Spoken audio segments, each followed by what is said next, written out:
आता पाहूया टॉप 9 मोठ्या बातम्या।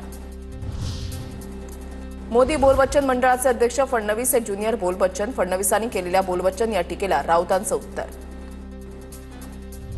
मनसेसोबत युतीसाठी आपण सकारात्मक आहोत, मात्र स्थानिक पातळीवर युती आघाडी संदर्भात आढावा घेऊन माहिती द्या।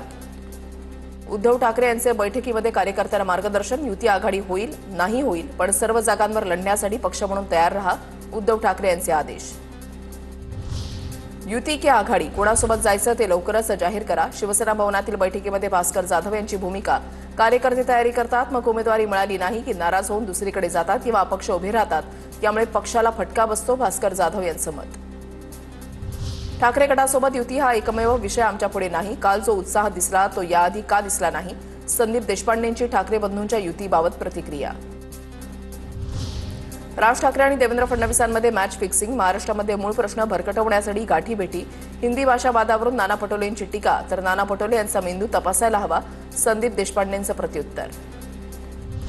छत्रपती संभाजीनगरच्या मुकुंदवाडी परिसरामध्ये 229 अतिक्रमण। महानगरपालिकेच्या वतीनं अतिक्रमण हटाव मोहीम। 215 दुकानांवर बुलडोझर। अतिक्रमण हटवल्यानं 800 जणांच्या रोजगारावर कुऱ्हाड।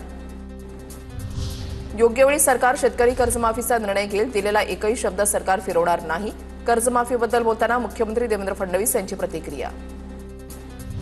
सोलापुरात ठाकरेंच्या शिवसेनेचं बोंबाबोंब आणि जागरण गोंधळ आंदोलन। शेतकऱ्यांचे ऊसाचे थकीत बिल देण्याची मागणी। थकीत ऊसाचं बिल त्वरित द्या, अन्यथा याहीपेक्षा उग्र आंदोलन करण्याचा इशारा। पलावामधील रेल्वे उड्डाण पुलाच्या कामावरून राजकारण तापलं। पलावा पुलाच्या उद्घाटनासाठी तारीख पे तारीख। दीपेश म्हात्रे आणि राजू पाटलांचं गाजर आणि नोटा दाखवत आंदोलन। सत्ताधारी खोटारडे तारीख देऊन दिशाभूल करतात। सत्ताधाऱ्यांवर दीपेश म्हात्रेंचा पुन्हा घणाघात।